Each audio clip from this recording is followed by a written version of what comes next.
성경에 보면은 우리 하나님은 시대가 어려울 때일수록 하나님의 사람을 세워서 그 어려운 때를 대처하고 나아가게 하십니다. 난세가 영웅을 만든다. 세상 사람들은 그렇게 말합니다마는 이런 난국에 처할 때 하나님은 거기에 꼭 필요한 사람을 일으켜서 그 위기를 극복하고 나아가도록 하십니다. 열방이 죄악 가운데 빠져 있을 때 하나님은 아브라함을 택하셔서 아브라함을 통해서 믿음의 조상을 삼으시고 거룩한 백성을 세워 나가셨습니다. 이스라엘 백성들이 애굽에서 400년 동안 종살이하고 신음할 때 하나님은 모세라고 하는 걸출한 지도자를 세우셔서 그 백성들을 인도하게 하셨습니다. 모세가 죽자 그 뒤를 이어서 하나님은 여호수아를 세워서 그 백성들을 인도해 나아가셨습니다. 이렇게 하나님은 시대마다 하나님이 들어쓰시는 하나님의 사람을 통해서 일을 하시는 것을 볼 수가 있어요. 오늘 바라기는 여기면 우리 성도들도 하나님 앞에 들려 쓰임받는 하나님의 사람이 되어지기를 주의 이름으로 축복합니다. 성경에 보면은 하나님의 사람이라고 일컬음받은 사람들이 몇 사람 있습니다.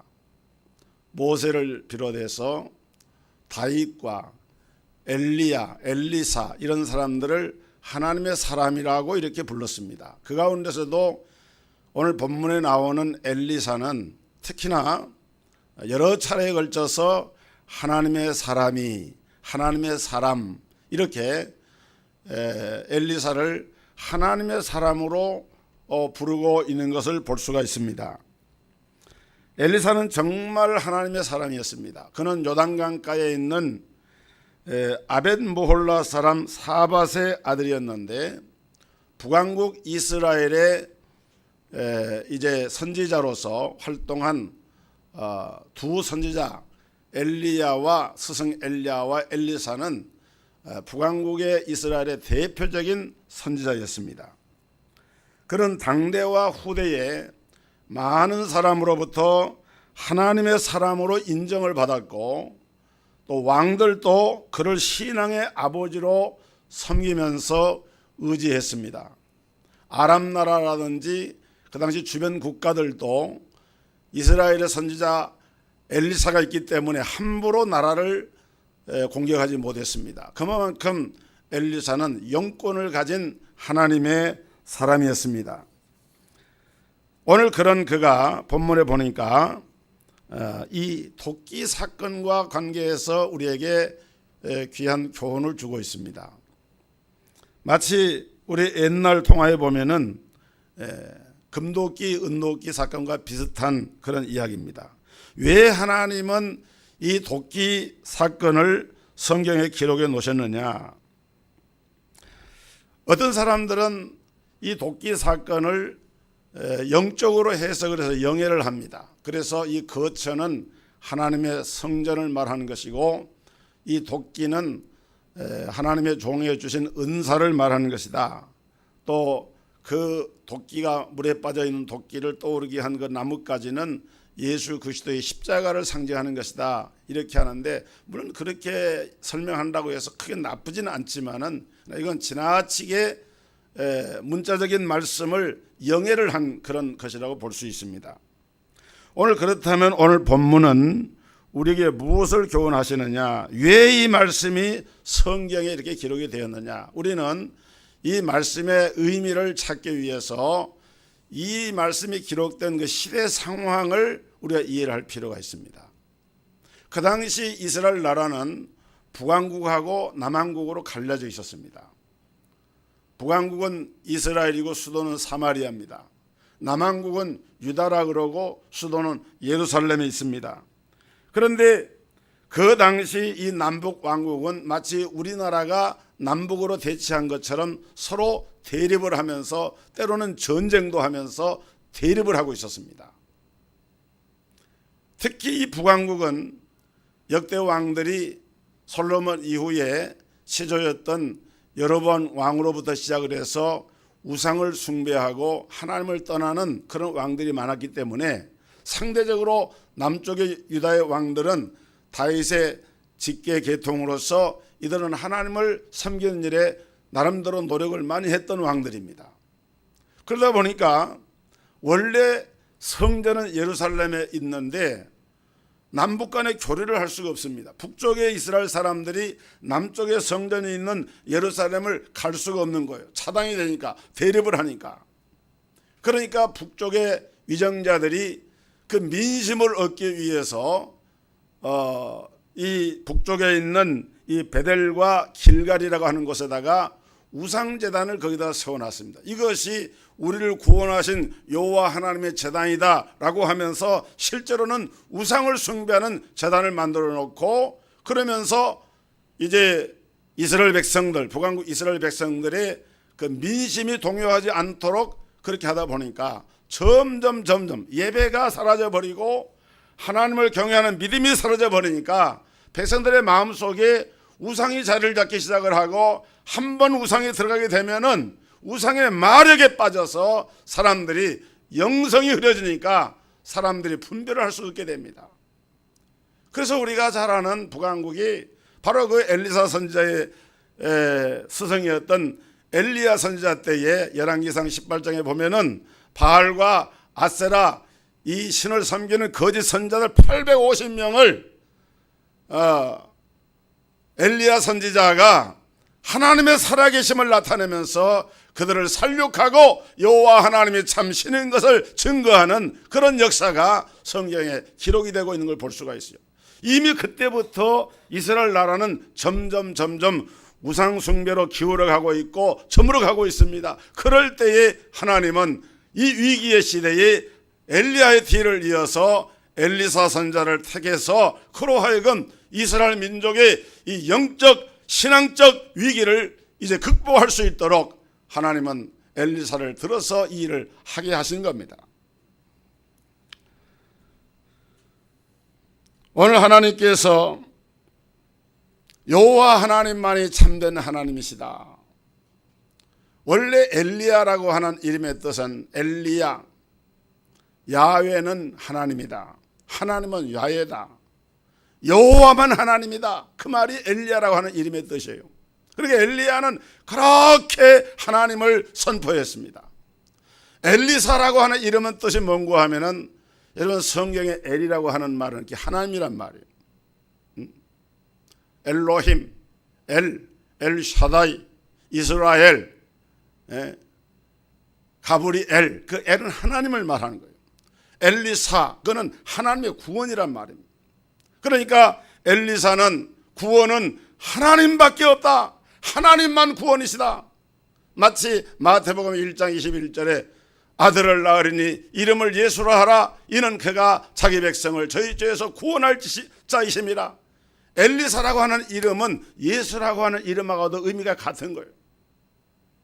그러니까 엘리사는 구원은 하나님밖에 없다 라고 하는 이 말씀을 선포한 선지자였는데, 오늘 하나님께서 이 본문의 도끼 사건을 통해서 우리에게 주시는 중요한 교훈이 몇 가지 있습니다. 첫째로, 우리 하나님은 어려운 시대에도 하나님의 사람을 세워서 일을 하신다는 거예요. 아무리 어두운 시대, 흑암 같은 그런 시대에도 하나님은 하나님 일을 하시는데 어떻게 하시느냐? 엘리사와 같은 하나님의 사람을 세워가지고 하나님 일을 하시는 거예요. 여러분, 바알 선지자와 아세라 선지자들이 판을 치고 있었던 그 시대에 엘리야 선지자가 갈멜산에서 승리한 이후에 이제는 여호와가 참 하나님이라 하는 이 사실이 백성들에게 널리 퍼져나가게 됐습니다. 그리고 뒤를 이어서 엘리사가 선지자가 되어서 하나님의 구원의 복음을 선포했습니다. 그래서 많은 사람들이 하나님을 섬기기로 결단을 하고 하나님께로 돌아오게 되었습니다. 그리고 엘리야는 하나님 부르셔서 이제는 성천하여 떠나가고 이제는 그 영적 지도력이 엘리사에게 주어지게 됩니다. 그런데 여러분 보세요. 우상 숭배 잔재라고 하는 것은 이게 무섭습니다. 그렇게 위대한 하나님의 사심을 나타냈던 엘리야 선지자가 갈멜산에서 큰 승리를 했고, 엘리사도 하나님의 능력 있는 선지자로서 하나님의 일을 했지만은 각인되어지고 체질화되어지고 습관화되어버린 우상숭배에 젖어있던 이스라엘 백성들이 일부는 하나님께로 돌아왔지만은 이 우상숭배의 이 미몽에서 깨어나지 못한 사람들이 아직도 부지기수로 많이 있었어요. 이런 상황에서 엘리사는 하나님의 선지학교를 통해서 이런 위기를 극복하는 길은 선지생도를 양육하는 길이다. 신학교를 세워서 신학생들을 양성해서 더 많은 주의 종들이 배출되어서 하나님의 말씀을 전하는 길밖에 없다. 그래서 수많은 생도들이 신학교로 몰려왔어요. 한꺼번에 신학생들이 많이 몰려오다 보니까 소위 말하면 신학교의 기숙사가 좁아진 거예요. 거처가 좁아진 거예요. 학생을 수용할 공간이 부족합니다. 그래서 기숙사를 더 확장하는 공사를 하게 됩니다. 여기 1절에 보면 선지자의 생도가 엘리사에게 이르되 보소서 우리가 당신과 함께 거한 곳이 우리에게는 좁으니 우리가 요단으로 가서 거기서 각각 한 제목을 취하여 그곳에 우리의 거할 처소를 세우사이다. 엘리사가 가로되 가라 그랬어요. 우리가 하나님이 일하시는 것을 보면 어느 시대든지요, 이 어두운 영적인 암흑의 시대를 보면은 그때마다 하나님의 사람들을 일으켜서 일을 하셨어요. 우리나라가 일제 35년 동안 국권을 잃고 탄압을 받을 때 뜻있는 하나님의 사람들, 하나님의 종들이 독립운동을 하고요, 우리나라 국권 회복을 위해서 그걸 주도했던 것이 복음의 지도자들이었습니다. 1970년대 80년대 어려운 시대에 하나님께서는 이 땅을 복음화하고 하나님이 들어서시기 위해서 많은 신학교들이 세워졌어요. 무인가 신학교도 많이 세워졌어요. 그래서 그때 사회에서 이런 얘기를 했습니다. 저렇게 많은 신학교가 우후죽순처럼 세워지고 신학교 졸업하는 신학생들이 저렇게 많이 배출이 되는데 이거 어떻게 이 수요를 감당할 것인가.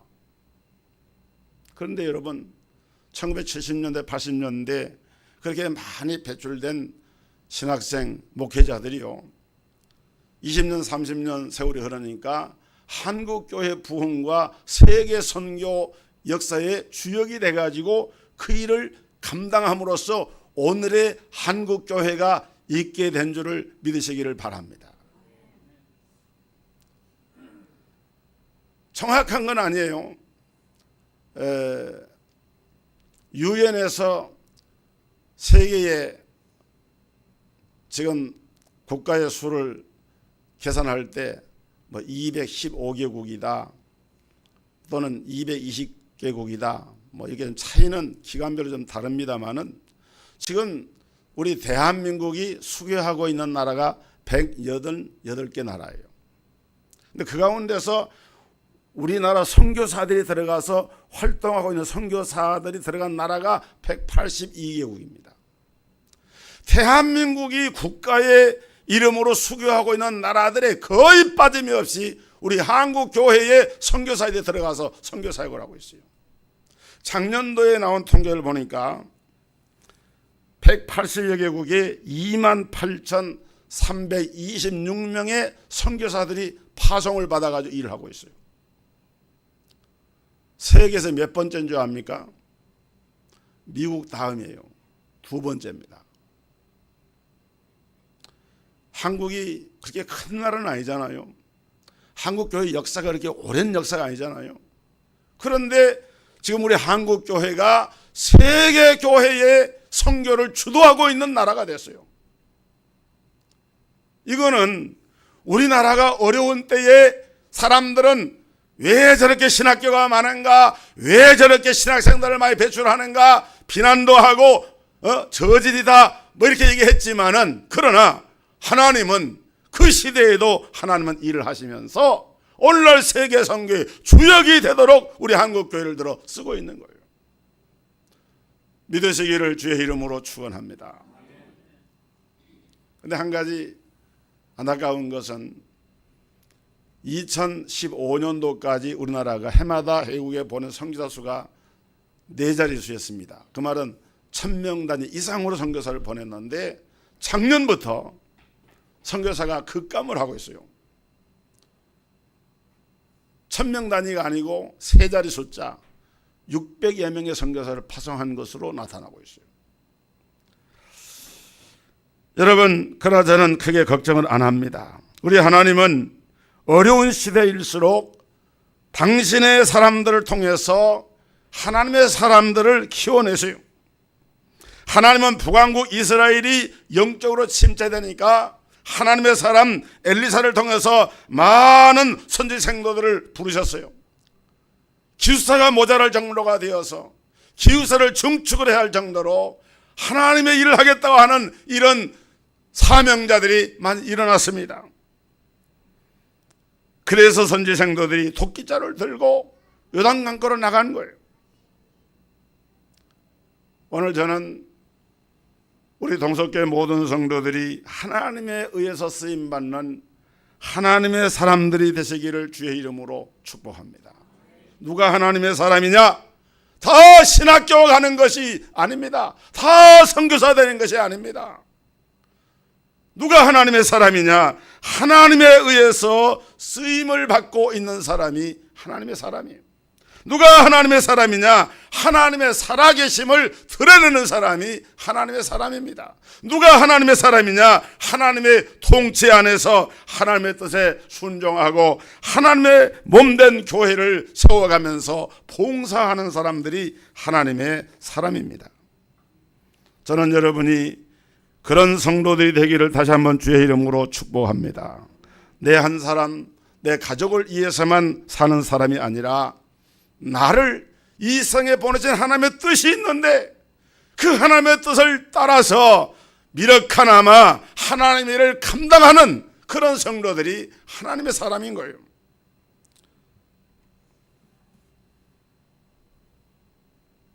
누가 여러분에게 물으면은 당신은 왜 사냐고 묻는다고 하면은 여러분은 뭐라고 대답하겠습니까? 한번 옆에 계신 분이 한번 물어보세요. 성도님 왜 사십니까? 한번 물어보세요. 시작. 크게 물어봐요. 성도님 왜 사십니까? 죽지 못해 삽니다. 그런 사람 있지요? 그런 사람은 죽어야 돼. 죽어야 돼 그냥. 여러분, 우리 죽지 못해 사는 게 아닙니다. 하나님께로부터 받은 절대적인 사명, 하나님의 뜻이 이루어지기를 위해서 부름받은 하나님의 사람들로서 오늘 이 자리에서 하나님을 예배하고 계심을 믿으시기를 주의 이름으로 축복합니다. 그렇게 믿어야 돼요. 두 번째로, 하나님의 사람에게는 특별한 능력을 부어주신다는 사실입니다. 목사님 히터를 좀 끄세요. 내가 다시 얘기를 하는데 그거 좀 지켜주세요.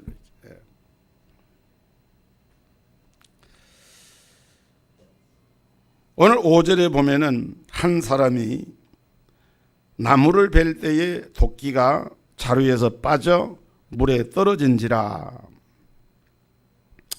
선지생도지만은 벌목을 하는 일이 익숙지 않아 가지고 실수를 한 거예요. 더군다나 그 도끼가 자기 도끼가 아니에요. 다른 집에서 빌려온 도끼예요. 그러니까 그 도끼가 남의 집 연장을 제가 쓰다 보니까 익숙하지 않죠. 그러니까 그런 일이 생긴 겁니다. 사람이 자기가 늘 하던 일, 익숙한 일을 할 때는 실수가 적은데 하지 않은 일을 하다 보면은 실수하게 되고 문제가 생기죠. 그런데 엘리사는 그런 일로 도끼자를 빠뜨린 그 선지생도를 야단치거나 하지 않습니다. 오히려 어디 빠졌느냐 물으면서 그 난감한 문제를 특별한 기적으로 해결해 주죠. 여기서 우리는 중요한 교훈을 받게 되는데, 우리가 세상을 살아가면서 크고 작은 많은 문제에 부닥친다는 거예요. 때로는 실수도 하게 됩니다. 여러분들 볼 때 어떻습니까? 아주 돈 많은 부자는 세상 살아가는데 아무 문제도 없고, 고위 관료나 또는 아주 인기 연예인이나 이런 사람들은 세상 살아가는데 뭐 그냥 탄탄대로처럼 그렇게 그럴 것처럼 생각이 됩니까? 그렇지 않습니다.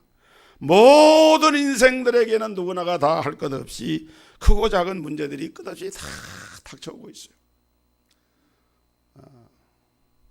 천석군 천가지 걱정, 만석군 만가지 걱정이라는 말이 있어요. 부자든지 가난한 사람이든지 그것이 심각한 문제는 아닐지라도 때로는 난감하고 내 능력 밖에 한계 밖에 그런 문제에 우리가 봉착을 할 때가 있다는 거예요. 그럴 때 여러분 그 문제를 어떻게 해결하겠느냐 그 말입니다. 문제는 간단합니다. 하나님의 사람이 함께 하면은 간단하게 해결이 되는 거예요. 한번 따라합시다. 하나님의 사람이 함께 하면 해결됩니다. 하나님의 사람이 함께 하면 아주 간단하고 쉽게 해결이 되는 거예요. 도끼를 잃어버린 이 생도는 참 난감했을 거예요. 여러분 지금 같으면은 도끼 하나 끼면 별거냐 이러는데, 엘리사가 이 말씀을 기록할 그 당시에 이 도끼는 지금부터 주전 약 800년 시대니까 지금부터 약 2800년 전입니다. 우리나라 이 고조선 문명 같은 것이 고구려 백제 신라는 그만두고 고조선 문명이 있었던 것이 주전 한 2세기 3세기 200~300년밖에 안 돼요. 그때보다도 수백 년 앞에 있던 그 시대에는 우리나라의 철기 문화 자체가 아직 기록상으로 없습니다. 그러니까 철이라고 하는 것은 인류 발전사에서 주로 이 돌을 가지고 이렇게 갈아서 쓰는 것을 마제석기라고 그러고, 때려가지고 이렇게 부숴서 만든 걸 타제석기라고 해요. 타제석기, 마제석기 그런 시대를 거쳐서 이제 철기 문화 시대가 청동기 문화 시대, 철기 문화 시대에 오는데, 그러니까 이 철이라고 하는 것을 역사적으로 보면은 이용한 그런 나라나 민족은 대단한 우수한 민족이에요. 그리고 이 철을 구하기가 그 자체가 어려운 거예요. 그러니까 이 당시 도끼자루 하나라고 하는 것은 지금으로 말하면 굉장한 아주 부가가치가 높은 그런 재산인 거예요. 그런 것을 이렇게 빌려와 가지고 잃어버렸으니까 그거 얼마나 난감해요.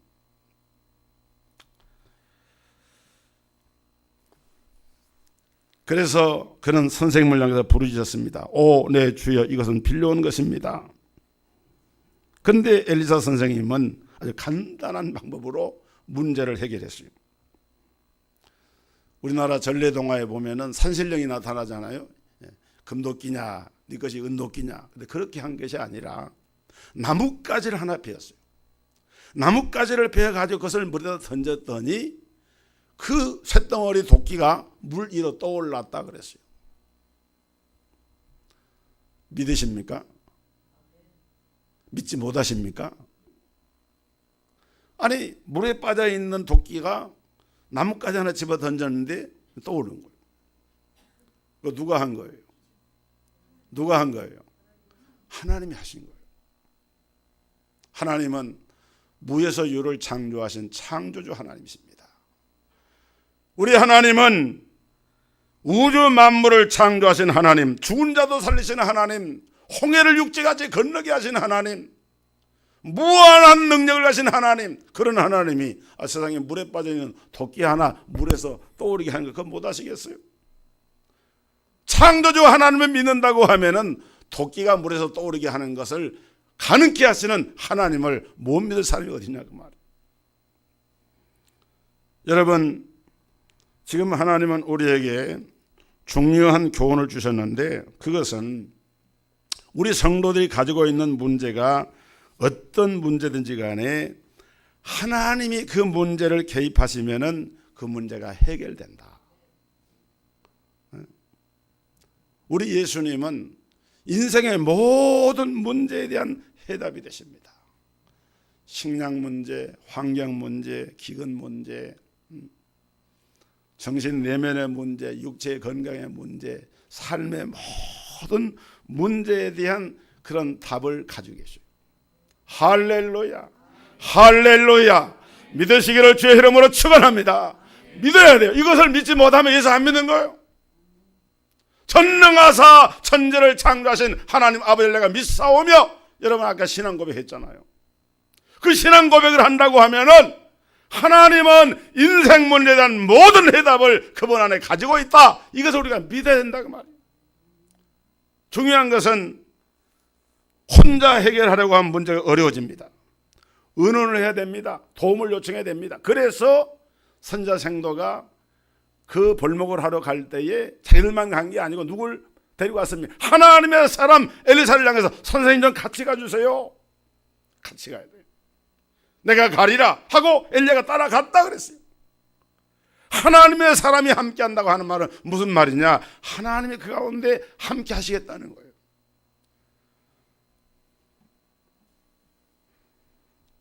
또 어떤 면에서 이 도끼날은 우리가 신앙생활의 어떤 영성과도 관계가 된 것이다. 도끼날이 무뎌진 것처럼 우리 영성이 무뎌지고 우리 영안이 어두워지고 도끼날 자체를 잃어버렸다. 영권이 떨어져 버리고. 사랑하는 성도 여러분, 여기 엘리사의 생도가 그 선생님을 향해서 부르짖었습니다. 부르짖었어요. 그것은 무엇을 말하느냐? 하나님의 구원 엘리사, 하나님의 구원 예수님, 예수님 저 좀 도와주세요. 나에게도 힘을 주세요. 문제 좀 해결해 주세요. 주님 앞에 부르짖는 것과 마찬가지.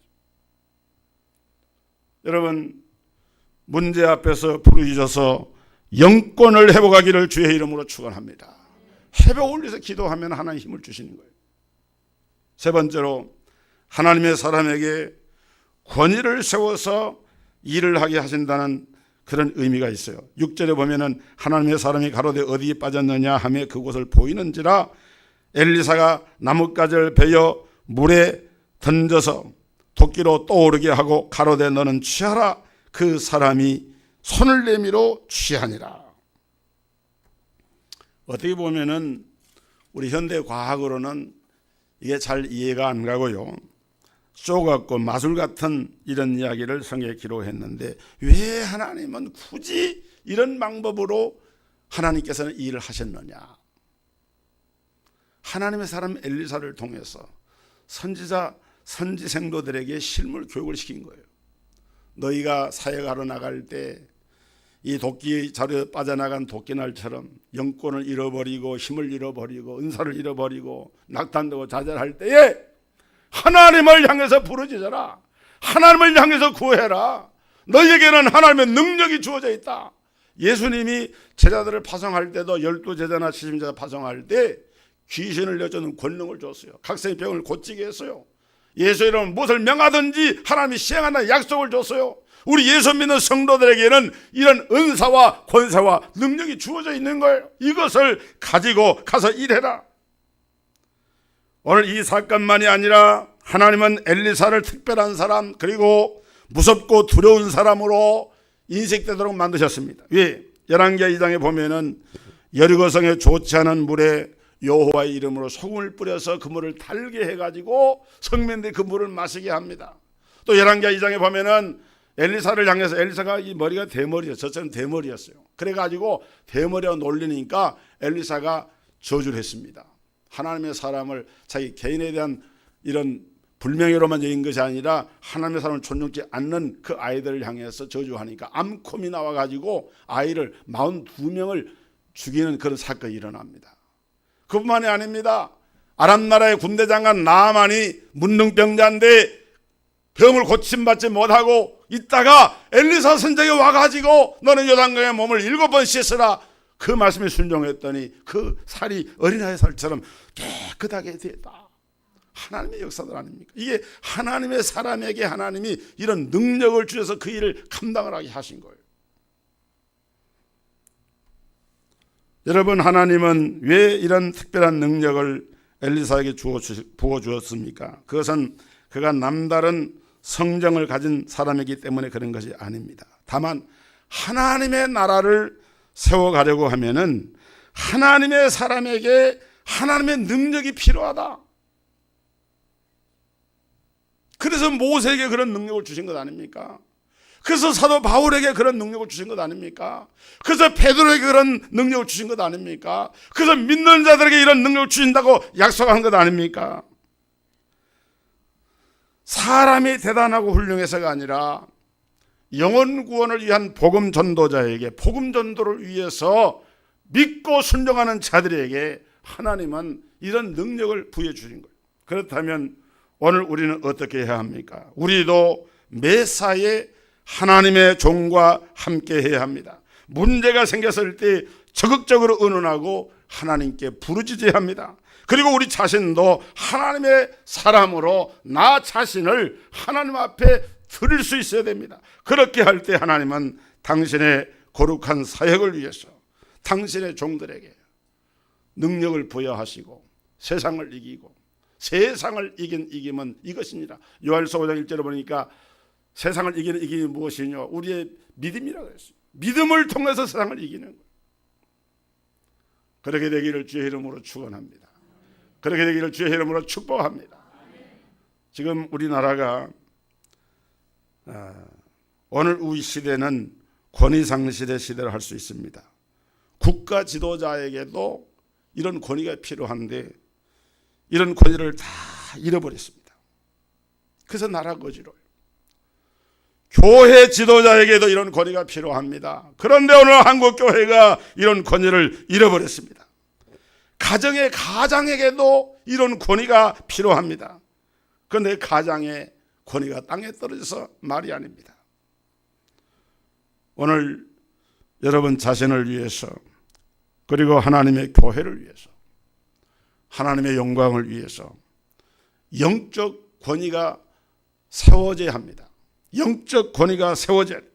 하나님은 하나님의 사람에게 특별한 권위를 주어서 일하게 하시는 분이십니다. 이 귀한 복이 임하기를 주의 이름으로 축원합니다. 거룩하신 하나님 아버지, 시대가 어두울수록 하나님께서는 하나님의 사람들을 세우셔서 그 어두운 시대의 빛을 발하고 하나님의 권능을 나타내어 하나님의 귀한 일들을 감당하게 하시는 하나님이신 줄로 믿습니다.